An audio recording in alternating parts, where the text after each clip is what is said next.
and the long, tense nights of November 1956, deep beneath the divided streets of Berlin, a team of CIA operatives worked in near-total secrecy, their presence concealed beneath the rubble and ruins left by a war that had ended barely a decade earlier.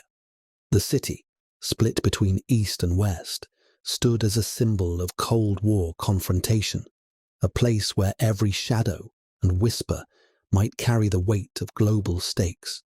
In this atmosphere of suspicion and rivalry, an audacious operation was underway, one that promised to pierce the iron veil separating the Soviet-controlled East from the democratic West.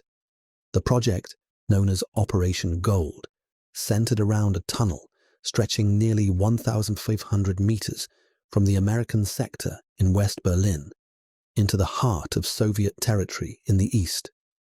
Its purpose was clear yet formidable: to tap into the Soviet military communication lines and intercept the flow of intelligence that coursed beneath the city's streets. The tunnel itself was an engineering marvel, carved painstakingly through the cold, damp earth, shielded from prying eyes by layers of secrecy and deception. Every bolt, every beam, every inch of the passage was a testament to the meticulous planning and relentless effort of the CIA and their British counterparts in MI6. For the operatives stationed in the West, the tunnel represented more than just a conduit for intelligence. It was a beacon of hope in a world darkened by ideological conflict. They moved with quiet confidence, certain that their work would yield unprecedented insights into Soviet intentions and capabilities. The knowledge that they were tapping directly into the enemy's communication network fueled a sense of exhilaration and purpose. Each day brought the possibility of breakthrough, of unraveling the mysteries that the Soviet regime so carefully guarded. The operation was shrouded in absolute secrecy. Only a select few knew of the tunnel's existence, and those involved maintained a strict code of silence. The teams worked in shifts, enduring the claustrophobic confines of the underground corridor, their ears attuned to the faintest whisper of a signal. The technology employed was cutting edge for its time, capable of capturing and recording the encrypted conversations that passed through Soviet cables. The promise of such an intelligence windfall was intoxicating, yet beneath the surface of confidence, a subtle unease began to take root. Small anomalies, the occasional unexplained interference, the absence of expected chatter hinted that something was amiss. The operatives, trained to detect deception and to anticipate the enemy's moves, found themselves confronted with a disturbing possibility: that the Soviets might be aware of the tunnel's existence. The idea was almost unthinkable. After all, the tunnel had been constructed with painstaking care to avoid detection, layered beneath concrete, hidden by the chaos of post-war Berlin. It was a masterpiece of espionage engineering, yet the faintest signs suggested that the enemy was not only aware, but possibly monitoring their activities. This realization cast a shadow over the mission, transforming the atmosphere among the operatives. Where once there had been excitement and boldness, now there was a tightening of nerves and a sharpening of vigilance. Every conversation, every movement was scrutinized, every signal analyzed for clues. The secretive nature of the operation intensified the psychological pressure on the men underground. They were not merely gathering intelligence, they were engaged in a high-stakes game of cat and mouse, where any misstep could lead to catastrophic exposure. Despite these growing doubts, the operation pressed forward. The tunnel continued to function, and the intercepted communications provided a stream of valuable data. The operatives maintained their routine, listening and recording, hoping that the anomalies were mere coincidence rather than evidence of Soviet countermeasures. The tension between hope and suspicion created a charged environment, one where every successful tap was both a victory and a potential trap. The tunnel was more than a physical passage. It was a symbol of the Cold War's clandestine battlefields, a subterranean front where the unseen war between East and West played out in silence. The CIA and MI6 had invested months of planning, resources, and manpower into its construction, convinced that it would tilt the intelligence balance in their favor. The stakes were immense, for the information flowing through Soviet lines was believed to hold secrets that could shape the policies and strategies of superpowers.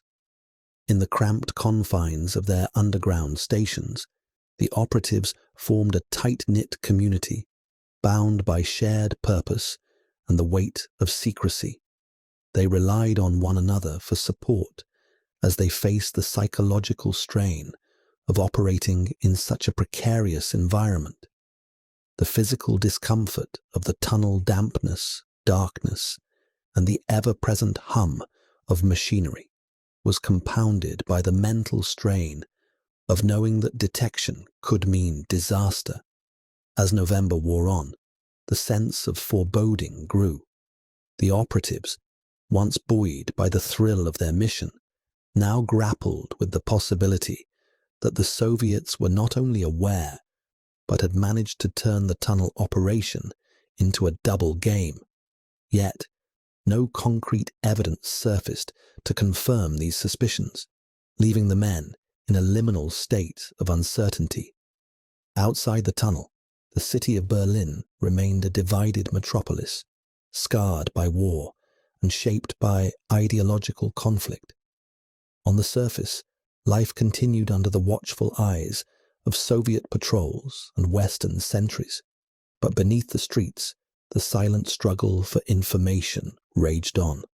The tunnel was a hidden artery in this divided city, carrying whispered secrets and covert ambitions. The operatives' confidence, once unshakable, was now tempered by an uneasy awareness of the risks they faced. They understood that espionage was a dangerous game, one where victory often hinged on subtlety and the ability to outthink an equally cunning adversary. The possibility that the Soviets might have anticipated their move introduced a new dimension of complexity, forcing the CIA and MI6 to consider contingency plans and reevaluate their assumptions. Yet, despite the mounting doubts, the tunnel continued to operate as designed. The operatives remained vigilant, their ears attuned to every transmission, their minds racing to decipher the significance of each intercepted message. The promise of intelligence breakthrough still beckoned, even as the shadow of potential compromise loomed. Within the confines of the tunnel, time seemed to stretch and contract unpredictably. Days blurred into nights, and the operatives measured their lives in signals and static. Their work was a blend of technical skill, patience, and nerve, a delicate balance of precision and courage. They were the unseen sentinels of the Cold War, tasked with uncovering secrets that could influence the fate of nations. The tunnel operation also represented a remarkable collaboration between American and British intelligence agencies. MI6 officers worked side by side with CIA agents, sharing expertise and resources in a demonstration of Allied resolve. This partnership underscored the global stakes of the Cold War and the lengths to which Western powers were willing to go to penetrate the Soviet sphere. As the weeks passed, the operatives grappled with their evolving understanding of the situation. The initial certainty that their tunnel was an unassailable asset gave way to a more cautious appraisal. They began to entertain the possibility that the Soviets were not merely passive targets, but active participants in a complex espionage chess game. The tension was palpable. Every intercepted message was scrutinized not only for its content, but for what it might reveal about Soviet awareness. The operatives found themselves caught between hope and suspicion, operating in an environment where trust was scarce and deception was the norm. In these moments of uncertainty, the tunnel stood as a silent witness to the unfolding drama.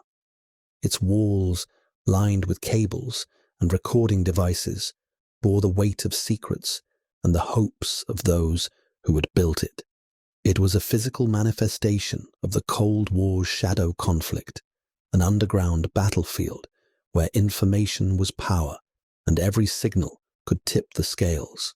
The operatives' belief in the tunnel's potential was a driving force, pushing them to persevere despite the pressures and doubts. Yet beneath this resolve lay a growing awareness that the operation's success was far from guaranteed. The Soviets, known for their own mastery of espionage, might have anticipated this move, turning the tunnel into a trap. This awareness added a layer of tension that permeated every aspect of the operation. The operatives were no longer just intercepting communications. They were engaged in a psychological battle, trying to maintain their edge in a game where the rules were constantly shifting. Amid the darkness and silence, the tunnel was a place of both hope and fear, a conduit for intelligence and a potential snare. The men who worked there were acutely aware that they were on the front lines of an invisible war, one fought not with guns, but with secrets and shadows. As November deepened into winter, the operatives held on to their conviction that the tunnel would deliver the insights they sought. Yet, the faintest signs of Soviet awareness cast a long shadow, reminding them that in the realm of espionage, certainty was elusive and every advantage was contested. In this secret world beneath Berlin, the battle for information raged on, unseen by most but carrying consequences felt across the globe. Operation Gold was more than an intelligence mission. It was a testament to the perilous game of Cold War espionage, where every tunnel dug, every wire tapped, and every signal intercepted could alter the course of history. The quiet certainty that had once filled the underground chamber of Operation Gold was shattered with a single, devastating revelation. The CIA operatives, who had labored tirelessly beneath the streets of Berlin to intercept Soviet communications, found themselves plunged into disbelief and silence upon learning the truth. The Soviets had not only discovered the tunnel's existence, but had been monitoring it for months, turning the elaborate espionage operation into a calculated deception. The news arrived like a thunderclap, striking the core of the team's confidence and shaking the very foundations of their mission. The operatives, who had believed themselves to be the unseen eyes and ears in the heart of the Soviet domain, were forced to reckon with the possibility that their efforts had been anticipated, outmaneuvered, and exploited.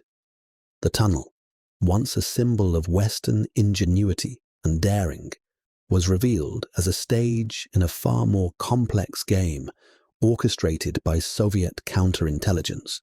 For those stationed in the cramped, dimly lit tunnels, the impact was immediate and profound. Speechlessness hung heavily in the air, the usual hum of machinery and muffled whispers replaced by stunned silence.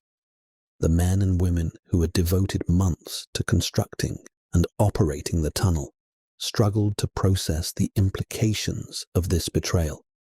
The reality that their painstaking work had not only failed to yield the expected intelligence, but had also been used against them, was a bitter pill to swallow. The shock was not merely professional, but deeply personal.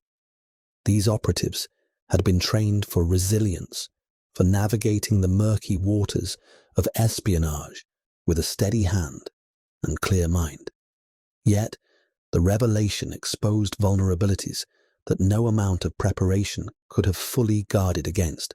The idea that the Soviets had been aware all along, watching and listening as the CIA and MI6 funneled information up the tunnel, was a psychological blow that reverberated through the ranks.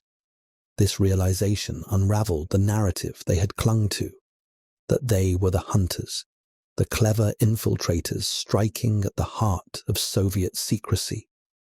Instead, they found themselves cast as the prey, ensnared in a trap laid with chilling precision. The notion that their intelligence haul might have been compromised, that the Soviets had perhaps fed disinformation back through the tunnel, added layers of complexity and betrayal to a mission already fraught with risk. The operatives wrestled with a profound sense of disorientation, their roles reframed from triumphant collectors of secrets to unwitting participants in a Soviet ruse. The carefully constructed operational security, the layers of encryption, and the physical barriers that had concealed the tunnel's existence now seemed insufficient against the sophistication of Soviet counter-espionage. The balance of power in this hidden battle had shifted, and the consequences were grave. In the days that followed, the mood among the CIA team was one of cautious introspection, mingled with quiet despair. The initial disbelief gave way to a sober acknowledgement of the operation's compromised status. Meetings were held in hushed rooms, where senior officers grappled with the implications for ongoing intelligence efforts and for the agency's credibility. The embarrassment was palpable. A carefully hidden secret had become a glaring vulnerability, threatening to undermine not only the tunnel project, but broader trust in American espionage capabilities. This embarrassment extended beyond the walls of the agency.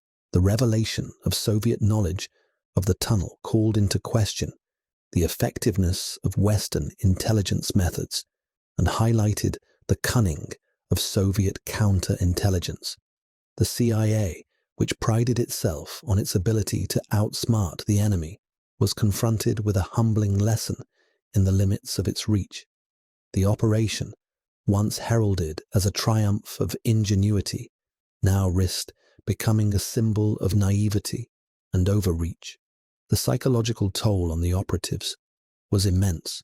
Many had entered the mission with a sense of purpose and optimism, believing in the righteousness and necessity of their work. The knowledge that their efforts had been anticipated and manipulated by the Soviets sowed seeds of doubt about their own judgment and the reliability of their intelligence. Trust, a precious commodity in the clandestine world, was deeply shaken. Yet, amid the disappointment and confusion, the experience underscored the high stakes of Cold War espionage and the relentless nature of the intelligence struggle.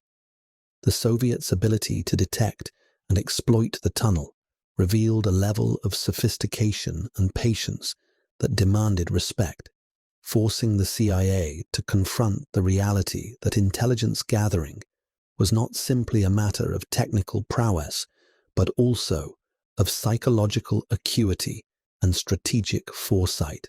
The operatives' silence was a testament to the complexity of their predicament.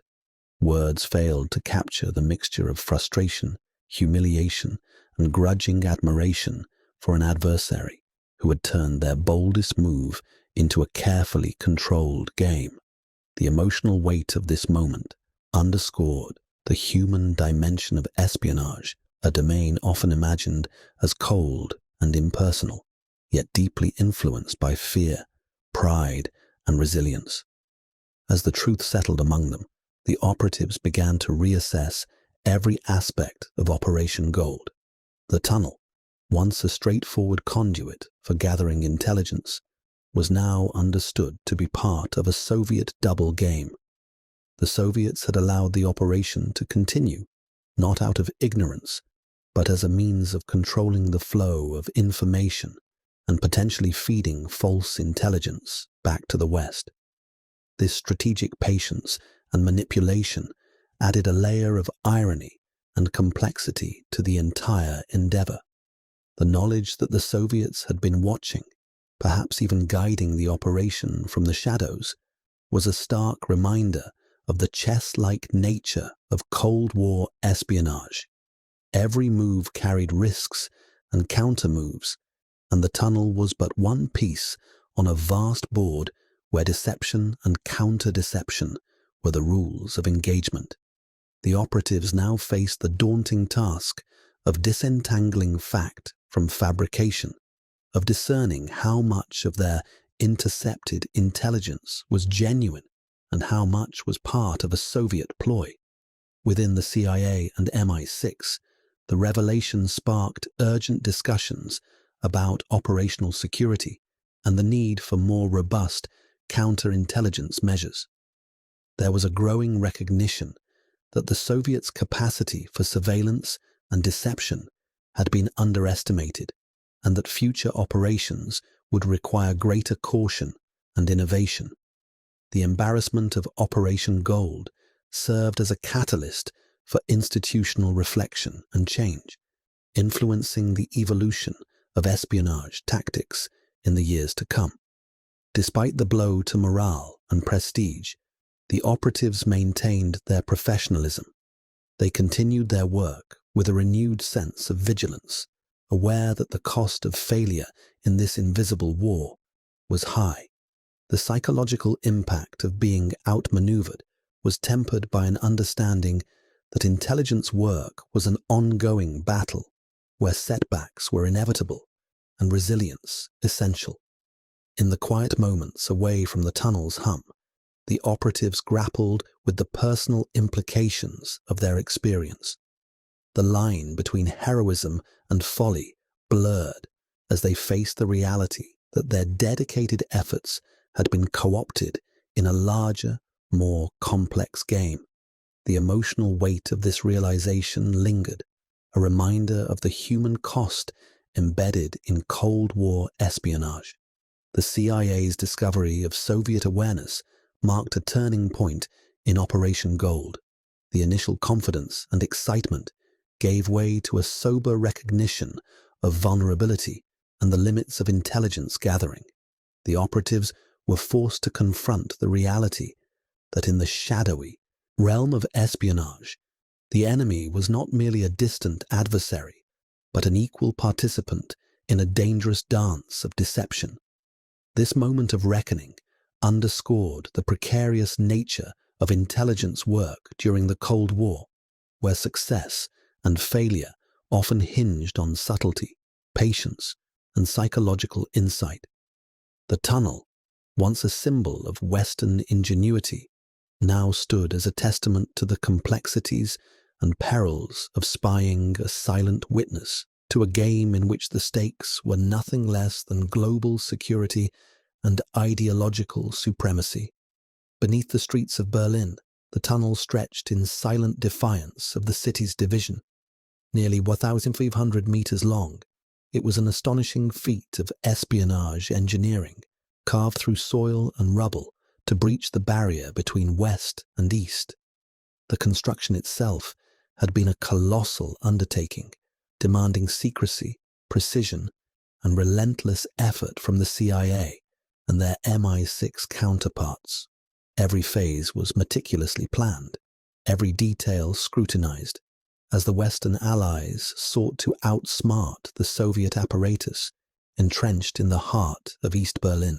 The tunnel's construction had begun in the shadows of a city still haunted by the scars of war. Working under cover of darkness and beneath the guise of mundane post-war reconstruction, the engineers and spies labored to create a hidden artery that would grant them unprecedented access to Soviet communications. The physical dangers of the project were immense risk of detection, structural collapse, and the ever-present threat of Soviet patrols above ground. Yet the team pressed on, driven by the promise of intelligence that could shift the balance in the Cold War. The strategic intent behind the tunnel was straightforward yet daring: to tap directly into Soviet military communication cables, intercepting messages that would reveal troop movements, deployments, and strategic plans. This intelligence was envisioned as a critical advantage, potentially altering the course of the East-West rivalry. The tunnel was not merely a passageway, but a conduit for information that could illuminate the opaque world of Soviet military operations. Collaboration between the CIA and MI6 was central to the operation's execution. British intelligence officers brought their own expertise and resources, working alongside American counterparts in a rare display of Allied cooperation. This partnership underscored the global stakes of the Cold War and the shared determination to penetrate the Soviet sphere. Yet, even amid this unity, moments of doubt and concern arose. Some questioned the operational security, wary that such an ambitious project might be vulnerable to compromise. As the tunnel neared completion, these internal concerns grew. The fear that the Soviets might detect the operation was a specter that haunted the planners, yet the confidence in their engineering and secrecy measures often drowned out these doubts. The physical concealment of the tunnel was impeccable, hidden beneath layers of concrete and rubble, shielded from casual inspection. The assumption was that the Soviets remained oblivious to the intruder beneath their feet. However, this assumption proved tragically flawed. The Soviets, masters of counter-espionage, were not merely passive observers, but active participants in a calculated deception. They had uncovered the tunnel's existence early on and chose to let the operation continue, transforming it into a controlled channel through which they could feed disinformation to the West. This strategic patience was a masterstroke, turning the Western allies' boldest move into a carefully managed game. The Soviet double game was a testament to their intelligence sophistication.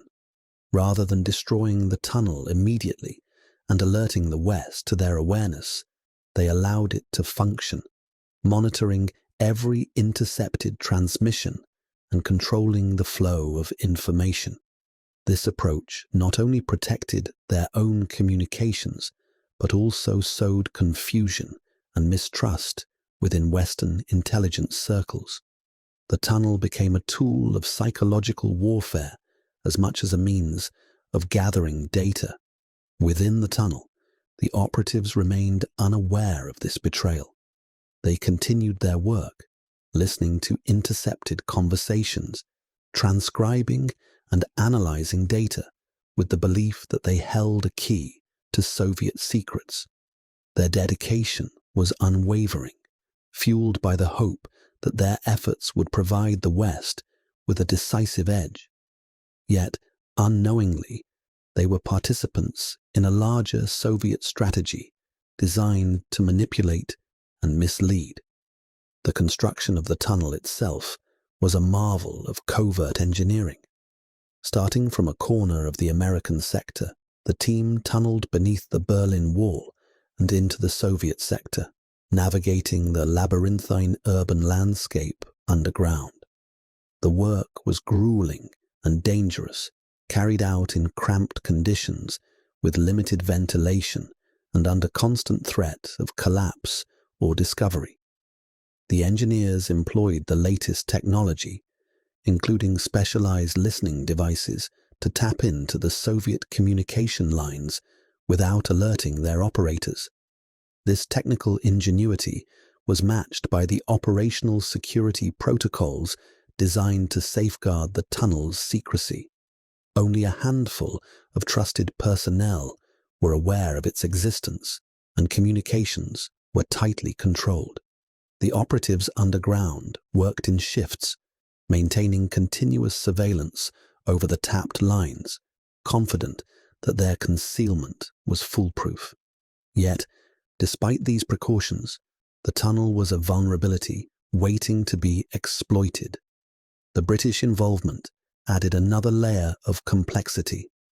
MI6 officers coordinated closely with the CIA, sharing intelligence and operational responsibilities. This collaboration was both a strength and a source of tension, as differing approaches and priorities occasionally surfaced. Nonetheless, the alliance was a crucial element in the project's execution, symbolizing the united front of Western powers against Soviet expansion. Behind the scenes, whispers of concern echoed within both agencies. Some operatives questioned whether the Soviets could have detected signs of the tunnel's construction or operation. These doubts, however, were often dismissed or overshadowed by the eagerness to capitalize on the intelligence windfall the tunnel promised. The desire for a strategic advantage sometimes blinded the planners to the risks inherent in such a bold endeavor. Meanwhile, the Soviets exercised remarkable restraint and cunning. Their counterintelligence services meticulously observed the tunnel's activity, analyzing Western methods and intentions. Rather than initiating a direct confrontation, they chose to manipulate the situation, feeding false or controlled information back through the tunnel's channels. This tactic not only preserved their operational security, but also allowed them to gauge Western capabilities and responses. This intricate dance of espionage highlighted the psychological dimension of Cold War intelligence. The tunnel was not merely a tool for intercepting messages, but a weapon in a battle of wits and willpower. The Soviets' decision to maintain the facade of obliviousness forced the CIA and MI6 into a position of uncertainty and vulnerability. The operation became a mirror reflecting the deep mistrust and strategic cunning that defined the era. The consequences of this Soviet double game rippled beyond the tunnel itself. It exposed the limits of Western intelligence methods and underscored the need for greater vigilance and adaptability. The CIA and MI6 were compelled to re-evaluate their assumptions about operational security and the sophistication of Soviet countermeasures. The tunnel's existence became a lesson in the perils of underestimating an opponent's resolve and ingenuity. Within the confined spaces of the tunnel, the operatives remained devoted to their mission, unaware that their efforts were being manipulated. Their work was a blend of technical skill and psychological endurance, monitoring signals, analyzing data, and maintaining the secrecy that was the operation's lifeblood. Yet, as the Soviets controlled the flow of information, the intelligence gathered was increasingly suspect, tainted by the possibility of disinformation. The tunnel's story was emblematic of the Cold War's broader espionage landscape, one marked by audacity, deception, and the constant interplay of action and counteraction. It was a reminder that in this shadowy world, victories were seldom absolute and setbacks often disguised as successes. The physical tunnel beneath Berlin was a symbol of this complex reality, a hidden battleground where the invisible war unfolded. The operation also revealed the human dimension of espionage. The engineers and operatives who constructed and maintained the tunnel were not mere technicians, but individuals caught in the geopolitical struggle of their time. Their dedication and courage were matched by the psychological challenges they faced, working in darkness, secrecy, and uncertainty, often isolated from the world above. As the tunnel hummed with intercepted signals, it carried more than just Soviet communications. It bore the weight of Cold War tensions and the fragile hopes of those who believed in the possibility of gaining the upper hand.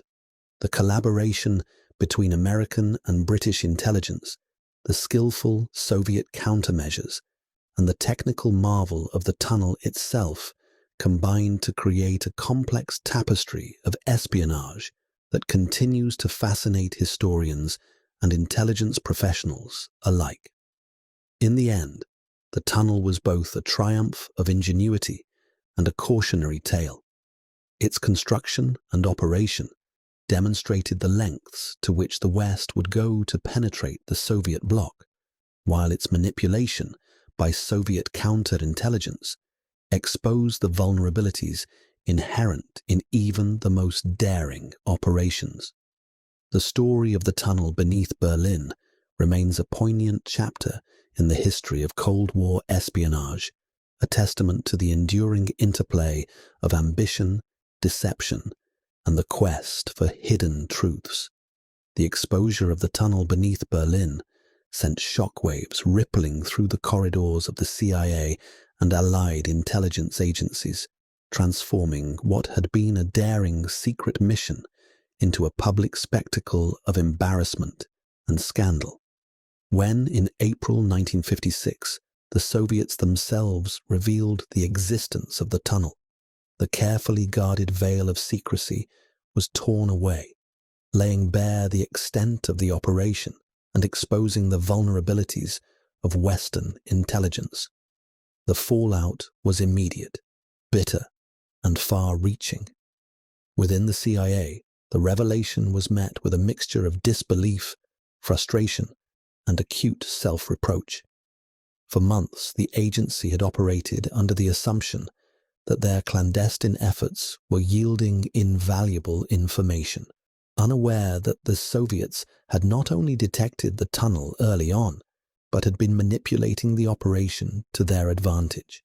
The public exposure of the tunnel was not just a blow to the agency's prestige, but a profound challenge to its operational credibility. Questions arose about the agency's judgment, its security protocols, and its understanding of Soviet capabilities. The embarrassment extended beyond internal scrutiny. The revelation became a propaganda tool for the Soviet Union, which seized the moment to demonstrate the futility of Western espionage attempts and to assert its own intelligence superiority. The public display of the tunnel's discovery was designed to humiliate the West and to sow doubt among its allies. The CIA found itself on the defensive, facing criticism not only from political opponents, but from within its own ranks. The psychological blow to the operatives who had worked on the tunnel was significant. Those who had invested months of effort, often in grueling and dangerous conditions, were forced to confront the reality that their work had been compromised and turned against them. The sense of betrayal was keenly felt, as was the frustration of having been outmaneuvered by an adversary they had sought to outwit. Morale suffered, and the sense of invincibility that had once buoyed Western intelligence was replaced by a sobering acknowledgement of vulnerability.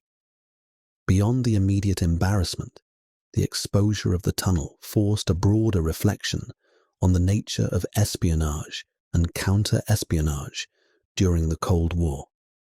It underscored the delicate balance between the pursuit of intelligence and the risks inherent in covert operations. The tunnel's failure highlighted how even the most carefully planned missions could be subverted by an adversary equally skilled in deception and countermeasures. The incident became a case study in the limits of intelligence gathering and the perils of underestimating one's opponent. This reckoning prompted a reassessment of tactics and strategies within the CIA and allied agencies. The need for improved operational security became paramount, with greater emphasis placed on counterintelligence measures designed to detect and mitigate Soviet surveillance and deception.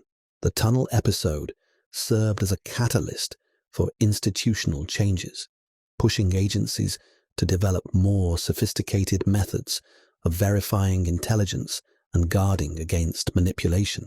The fallout also affected the broader intelligence community, shaping Cold War espionage tactics for years to come. The experience demonstrated that success in intelligence was not solely a matter of technology or daring, but depended heavily on psychological insight, patience, and adaptability.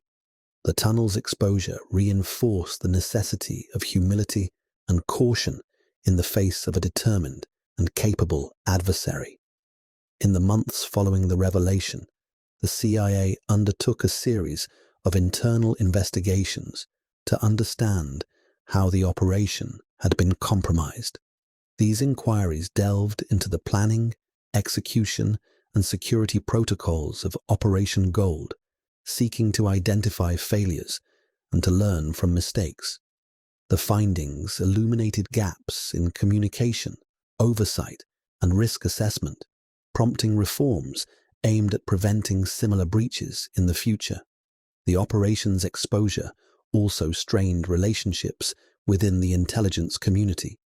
The collaboration between the CIA and MI6, once a source of strength, came under scrutiny as both agencies sought to assign responsibility and to protect their reputations.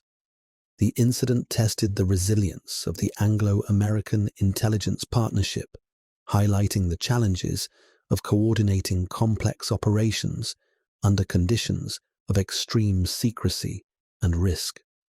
Despite the setback, the CIA and its allies remained committed to their mission of gathering intelligence on the Soviet bloc. The lessons learned from the tunnel's failure informed subsequent operations, fostering a culture of increased vigilance and innovation.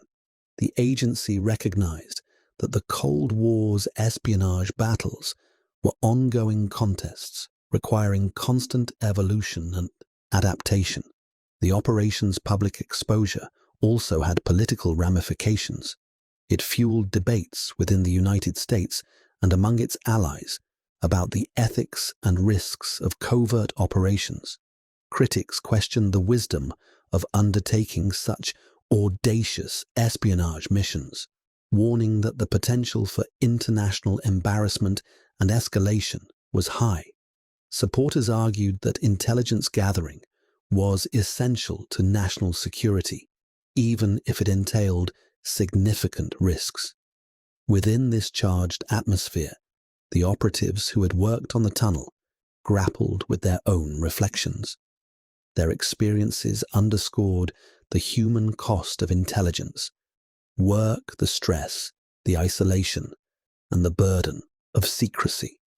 The psychological impact of having been outmaneuvered by the Soviets was a heavy weight, tempered only by a resolve to continue the fight in the shadowy arenas of the Cold War. The tunnel episode became emblematic of the broader espionage challenges facing the West. It highlighted the complex interplay between technological innovation, human intelligence, and psychological warfare. The CIA was forced to confront the reality that every operation carried the risk of compromise, and that success depended on more than just technical skill. It required an unyielding awareness of the adversary's capacity for countermeasures. As the dust settled, intelligence professionals across the Western world took stock of the operation's lessons. The embarrassment of Operation Gold served as a sobering reminder that in the clandestine world, overconfidence could be dangerous. The experience fostered a more cautious and reflective approach to espionage, emphasizing the need for rigorous counterintelligence and constant vigilance. The legacy of the tunnel's exposure extended beyond the immediate aftermath. It influenced the training and doctrine of intelligence agencies, shaping how they approached covert operations and risk management. The incident became a touchstone in the history of Cold War espionage, studied and debated by generations of intelligence officers seeking to understand the complexities of their craft. In the wider context of Cold War tensions, the tunnel's exposure underscored the precarious nature of the East-West rivalry. It was a reminder that beneath the surface of diplomatic posturing and military standoffs, an invisible war of intelligence was being waged, one where every secret could be a weapon and every operation a potential trap. The CIA's experience with Operation Gold revealed the razor's edge on which Cold War espionage balanced. Amid this atmosphere, the CIA adapted. New protocols were introduced, emphasizing tighter security, enhanced surveillance detection, and more sophisticated interrogation of intelligence sources. The agency's leadership recognized that the lessons of Operation Gold could not be ignored if they were to maintain an edge against a vigilant and cunning Soviet adversary. The psychological impact of the operation's failure was felt not only at the institutional level, but among the operatives themselves. Many struggled with the knowledge that their dedication had been exploited, that their sacrifices had played into the hands of the enemy. Yet, within this adversity, a renewed commitment emerged to learn, to improve, and to continue the crucial work of intelligence gathering in a world fraught with danger and deception. Operation Gold's fallout was a defining moment for the CIA and its allies. It marked a shift in how intelligence was gathered, analyzed, and protected. The embarrassment was real, but it was also a catalyst for growth, driving the evolution of espionage tactics that would shape the Cold War's clandestine battles for years to come. Operation Gold has since become a defining emblem of Cold War espionage, a vivid illustration of both the audacity and vulnerability that characterized intelligence operations during one of history's tensest eras. Its legacy is woven into the fabric of the clandestine struggle between East and West, offering a rare glimpse into the intricate dance of deception and counter-deception that shaped global politics in the mid-20th century. Historical reassessment of Operation Gold reveals a complex narrative, far removed from simplistic tales of triumph or failure. At its core, the operation embodied the bold spirit of Western intelligence agencies striving to pierce the iron curtain of Soviet secrecy. Yet, it also exposed the limits of technological ingenuity and human judgment when confronted with an adversary equally skilled in the art of espionage. The tunnel beneath Berlin was not merely a physical passage, but a symbol of the precarious balance between intelligence gathering and operational risk. The audacity of digging such an extensive tunnel under a heavily surveilled and politically volatile city was unparalleled. It reflected a belief in the power of ingenuity and the imperative of intelligence to shape geopolitical outcomes. This boldness resonated beyond the confines of the intelligence community, inspiring awe and caution in equal measure. The tunnel's existence challenged conventional notions of espionage, demonstrating that beneath the visible tensions of the Cold War lay a subterranean battlefield of secrets and shadows. Yet, the tunnel's vulnerability to Soviet counterintelligence efforts underscored the inherent risks of such daring ventures. The Soviets' ability to detect, monitor, and manipulate the operation revealed a sophisticated level of strategic patience and psychological acumen. Rather than a simple act of discovery, their response was a calculated decision to turn the tunnel into a conduit for disinformation, effectively controlling the flow of intelligence and shaping Western perceptions. This maneuver reflected the broader dynamics of the Cold War, where information was weaponized and trust was a scarce commodity. Operation Gold's impact on US-Soviet relations was subtle but significant. The tunnel episode heightened mutual suspicion and underscored the deep-seated mistrust that defined the era. It became a symbol of the espionage arms race, a contest not only of military and economic might, but of intelligence capabilities. The operation's exposure was a reminder to both sides of the lengths to which the other was willing to go in pursuit of strategic advantage, reinforcing the urgency of vigilance and countermeasures. The symbolic resonance of the tunnel extended beyond its immediate geopolitical implications. It came to represent the broader struggle between ideologies and the invisible battles waged beneath the surface of diplomacy and propaganda. In Berlin, a city physically divided, yet symbolically united in tension, the tunnel was a metaphor for the hidden confrontations shaping the Cold War's course. Its story captured the imagination of historians, intelligence professionals, and the public, illustrating the human drama and strategic complexity of espionage. The enduring fascination with Operation Gold has inspired a wealth of cultural and intellectual exploration. Books, documentaries, and academic studies have delved into the operation's intricacies, unraveling the layers of deception and revealing the personal stories of those involved.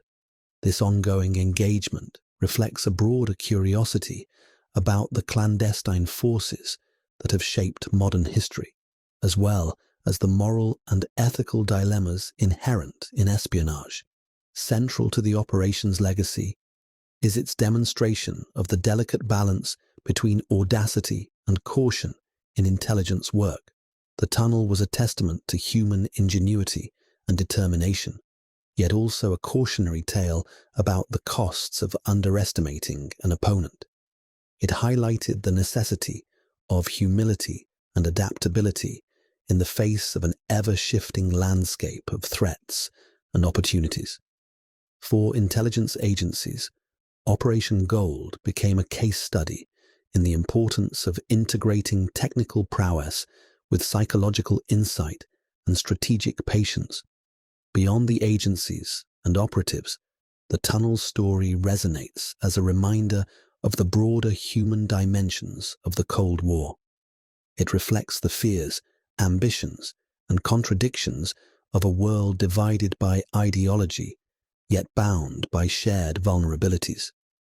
The individuals who built, operated, and monitored the tunnel were participants in a grand drama, caught between the imperatives of national security and the uncertainties of clandestine warfare. Their experiences underscore the complexities of loyalty, trust, and sacrifice that define the intelligence profession. The operation also invites reflection on the ethical dimensions of espionage.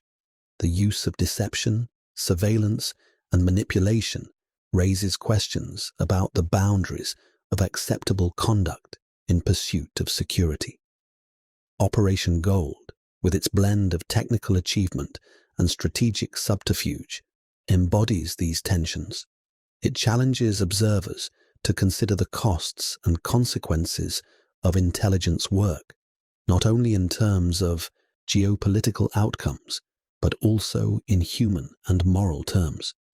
In the broader sweep of Cold War history, Operation Gold stands as a milestone that shaped subsequent intelligence practices. The lessons learned from the tunnel's construction, operation, and exposure informed a generation of spies and analysts guiding the evolution of counterintelligence and covert operations. The operation's story has contributed to a more nuanced understanding of the interplay between technology, psychology, and strategy in the clandestine realm. The tunnel beneath Berlin remains a potent symbol of the Cold War's hidden battles, a physical reminder of the lengths to which nations would go to gain an edge in a world shadowed by suspicion and rivalry. Its legacy endures not only in the annals of intelligence history, but also in the ongoing dialogue about the nature of power, secrecy, and trust in international relations. Ultimately, Operation Gold illustrates that the most significant victories in espionage are not always those marked by dramatic breakthroughs or spectacular successes. Sometimes, the profound impact lies in the lessons learned from failure, in the humbling recognition of an adversary's cunning, and in the persistent pursuit of knowledge despite uncertainty. The tunnel's story is a testament to the enduring complexity of intelligence work and the human spirit's capacity to navigate the shadows in search of truth.